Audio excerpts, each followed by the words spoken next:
соат ба вақти прогарасу 13 аст ва бо тозатарин таҳвилоти Тоҷикистону ҷаҳон ман Шаълои Гулхоҷа дар хидмати шумо қарор дорам. Сархати барномаи имрӯз 26 сентябр. лимити эълон нашуда маҳдудият дар интиқоли барқ ва он ҳам дар аввали тирамоҳ сокинони Тоҷикистонро шигифтзада кард. Тоҷирон зиёни молиро ҳисоб доранд. Балки свет ки нестай, мо хадиму кор ки намекунам, ама чиму минадма, чи маскаму, чи сметаму, ама чиму дам кара хист. раду бадали тунд аз минбари баланд Дональд Трамп дар маҷмаи кулли Созмони милал Эронро ба иғвоангезӣ ва Ҳасан Рӯҳонӣ Амрикоро дар терроризми иқтисодӣ гунаҳгор кард. ва корвонҳои пурбору чашм барои Шавкат Мирзиёев раиси ҷумҳурии Ӯзбекистонро дар шоҳроҳи Турсунзода уштурҳо пешвоз мегиранд.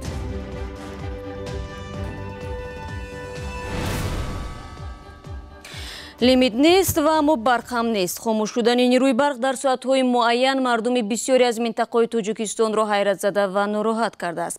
ҳафтаи гузашта сокинони вилояти Хатлон ва ноҳияҳои тобеи марказ шикоят доштанд, ки ҳамагӣ чанд соат дар рӯз барояшон барқ медиҳанд. аммо тавре маълум шуд баъзе манотиқи наздик ба пойтахт низ ба таври реҷавӣ нирӯи барқ мегиранд. чунин маҳдудият на танҳо сокинонро асобонӣ кардааст, балки зиёни молиро ҳам дар пай дорад. Барод Юсуфӣ гузориш медиҳад. лимит ва ё маҳдудияти эълоннашудаи шадиди барқ дар минтақаҳо, хусусан навоҳӣ ва деҳоти ҳаммарзи Душанбе сокинонро ғофилгир кардааст. мардум интизор надоштанд, ки дар моҳи сентябр ва чунин ҳавои гарми тирамоҳӣ ҳам рӯзона ва ҳам шабона барқашонро беогаҳӣ хомӯш мекунанд. муддати як ҳафта шуд киштестиян аз соатҳои 8 саҳар мебара бега 11 шам мекишанд. мақсад мегем чӣ гапа мега ремонт рафтестай. дар соати 11 шам ман намедонам чӣ хел ремонтае ки мақсад нест. ҳами свети мо бисёр вақт бебарқии шадид махсусан дар тӯли як ҳафтаи ахир ба тоҷирон зиёни калон расонидааст. онҳо мегӯянд, агар вазъи таъмини барқ чунин идома кунад, маҷбуранд аз тиҷорати як теъдод маҳсулоти ниёзи аввалия худдорӣ кунанд.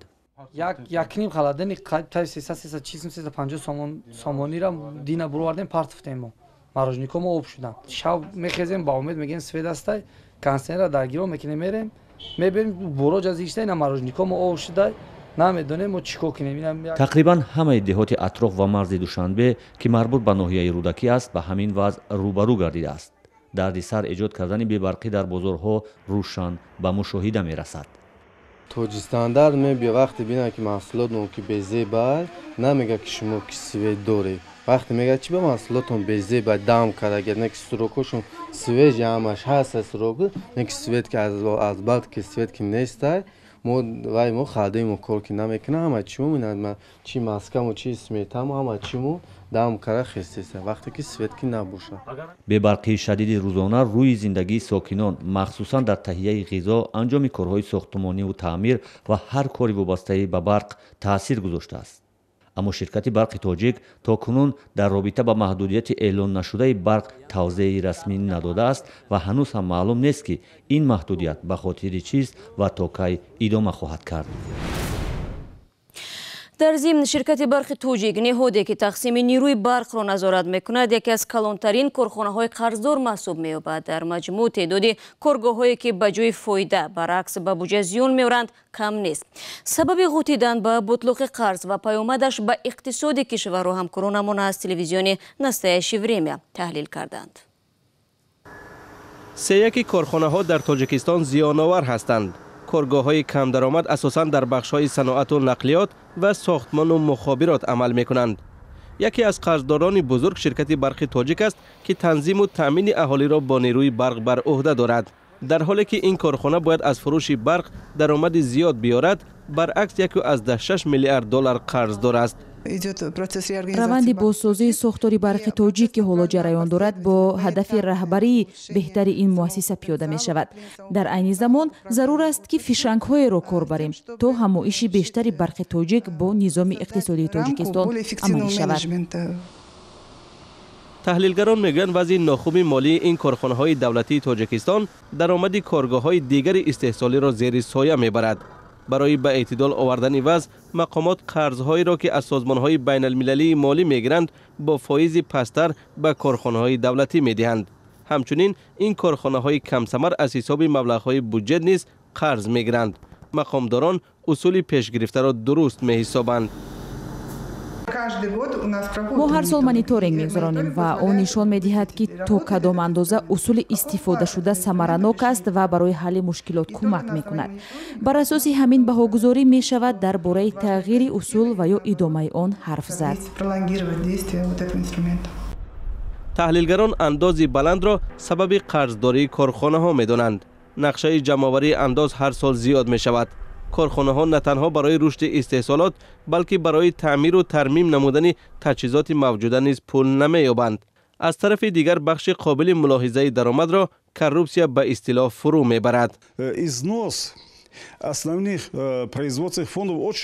تقریباً از 70 تا 90% تجهیزات بنیادی فرسوده می‌شوند. صاحبکاران ناچارند که از حساب درآمد کمی خود این تجهیزات را عوض و یا از نو سازی کنند.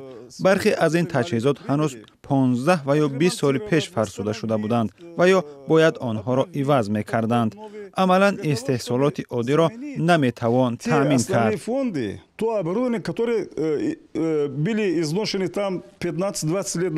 بانک جهانی به تاجیکستان توصیه می‌دهد که برای بهتر کردن وضع شرکت‌های دولتی باید نظارت مالی آنها را درست به راه مانند و هرج و مرج معاملات بین کارخانه‌ها را از بین برند. کارشناسان در نوبت خود به ضرورت اصلاحات در نظام انداز تاکید می‌کنند. آنها بر این نظرند که با چنین اندازهای بلند کارخانه‌های موجوده مفلس شده و کارگاه‌های نفت تشکیل نمی‌یابند. شما برنامه خبری رادیو آزادی را تماشا دارید. روز 25 سپتامبر در مجمع عمومی سازمان ملل متحد پرزیدنت آمریکا دونالد ترامپ ایران را با دخالت در امور دولت‌های دیگر، کشتن تخم نزاع، بی‌ثباتی و خرابی متهم کرد. او گفت که بر ضد تهران تحریم‌های بیشتر جاری خواهد شد. Iran's leaders plunder the nation's resources to enrich themselves and to spread mayhem. رهبران ایران ذخیره‌های این کشور را به خاطر ثروتمندشوی خودشان و رسانیدن ضرر در خاورمیانه و فراتر از این منطقه استفاده می‌برند. مردم ایران از آن ناراحتند که رهبران میلیاردها دلار دارایی‌های ایران، بخشی بزرگ اقتصاد و خزینه‌های دینی را به کیسه‌های خود انداخته افرادی وکالتدارشان را برای تشکیل جنگ‌ها می‌فرستند. خوب نیست. همسایه‌های ایران نرخی گرانی تجاوز رژیم جمهوری اسلامی را پرداخت کردند. از این رو کشورهای زیادی خاورمیانه بیرونشوی ایالات متحده آمریکا از سازش هسته‌ای سال 2015 با ایران را شدیداً پشتیبانی می‌کنند. ماه گذشته ما احیای تحریم‌ها را برقرار کردیم. 5 نوامبر تحریم‌ها توسعه می‌یابند و تحریم بیشتر مد نظر است. Last month we began reimposing hard-hitting nuclear sanctions that have been lifted under the Iran deal. Additional sanctions will resume November 5th and more will follow. چند بعد از سخنرانی دونالد ترامپ، پرزیدنت ایران حسن روحانی از منبر مجمع کلی سازمان ملل متحد آمریکا را با سیاست نادیدگیری سازش‌های بین‌المللی و تلاش سرنگون کردن جمهوری اسلامی متهم نمود. تحریم‌های یکجانبه و نامشروع خود نوعی تروریسم اقتصادی و ناقض حق توسعه است.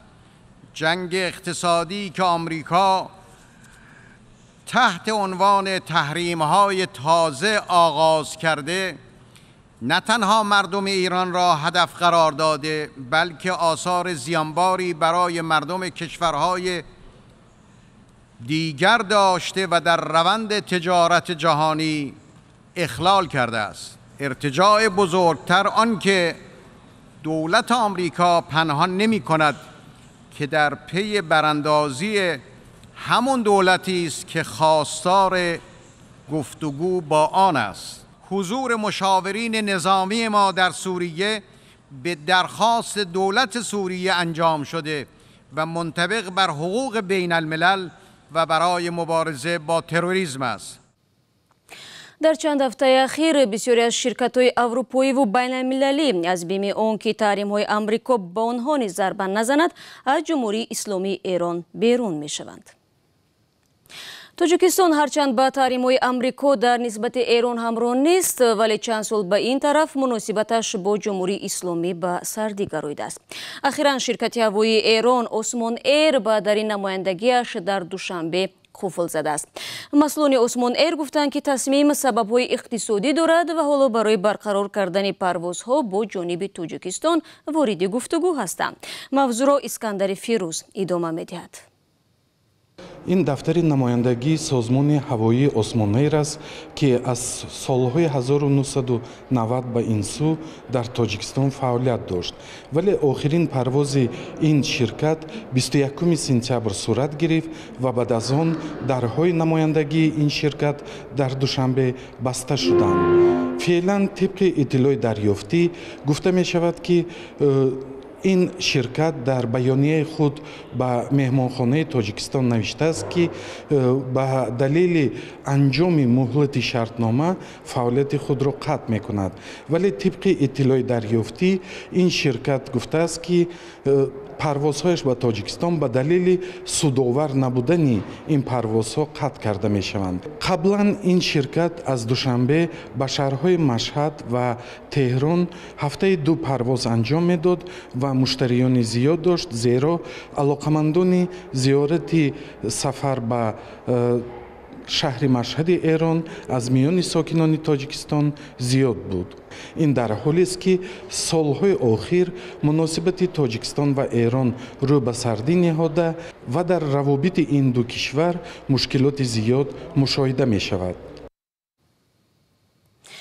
ба гуфтаҳои Искандари Фирӯз метавон ҳаминро илова кард ки нархи билети парвоз ба Эрон тавассути Осмон Эйр 100 евро буд.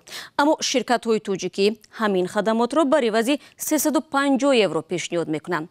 яъне тавре мегӯянд фарқ аз замин то осмон аст. аз равобити сарчудаи Тоҷикистону Эрон ёдоварӣ намудем ва ҳоло рӯ меорем ба ҳамкориҳо бо Узбекистон ки бо суръат тавсея меёбанд ва сафарҳои давлатӣ ҳам зиёд мешаванд. Шавкат Мирзиёев бо манзури ширкат дар ҷаласаи сарони кишварҳои муштарак бори дуввум ба Тоҷикистон меояд ва ин дафъа аз роҳи заминӣ. раҳбари ҳамсояи кишварро дар баробари ҳазорҳо сокинони шаҳри Турсунзода ба нишони рамзи дӯстӣ корвони уштурҳо пешвоз хоҳанд гирифт. Шодмони Атим дар ин бора гузориш медиҳад. ду корвони пур аз бор, яке аз Самарқанду Бухоро, дигаре аз Хатлону Ҳисор ба шаҳрҳои ҳамдигар мераванд. ин тандисҳо ёдоварӣ аз замонест ки уштур василаи аслии нақлия буд. насби муҷассамаҳои корвони уштурҳо дар шоҳроҳи Турсунзодаро мақомот рамзи дӯстии миллатҳо номиданд. онҳоро ба пешвози президенти Узбекистон ки қарор аст рӯзҳои наздик ба Тоҷикистон ояд дуруст карданд. ям як навагире мебошад, яке аз анъанаҳои пешина қадинаи моро ифода месозад. пеш чиқаре ки аз Хатлон ба тарафи Узбекистон бор масъулат мебурданд, мана дигар хел борҳо мебурданд, аз он тараф бо дигар хел морҳои дар мисол гирем дастнораси мор ба исм меоварданд. ду корвони иборат аз 12 уштурро ҳунармандон аз Ховалинг дар 1 моҳ сохтаанд. чеҳраи сорбон тоҷикист ва дар афзоли корвон ҳам наққошиҳои миллӣ ифода ёфтаанд. мақомот мегӯянд ин уштурҳо аллакай таваҷҷӯҳи сайёҳонро ки аз ин роҳ мегузаранд ба худ ҷалб карданд. мардуми деҳа беҳад хурсанданд, барое ки дар тамоми Тоҷикистон ба фикрам ин якумин бори дар деҳае ки ҳамин хел мегӯянд штурро, ҳамин хел корвон, ҳамин хел мисол гирем дар деҳаи ҷойдони хеле деҳаи як номдори ҳамин шаҳри Тоҷикистон мебошад. тоҷикистон ва ӯзбекистон ки чандин солҳо муносибаташон бад буд, ҳоло ба тадриҷ ба марҳилаи нав ворид мешаванд. ахрабаки соат поён омадани фурсати барномаи имрӯзро нишон медиҳад. ташаккур мегӯем ки то ба охир ҳамроҳи мо будед. то 24 соати дигар ки мо ба студия бармегардем аз вебсайти Радиои Озодӣ истифода кунед ва наворҳоро дар Озодӣ видео YouTube бубинед. то барномаи баъди худо нигаҳбони ҳар яки шумо айсон бошед.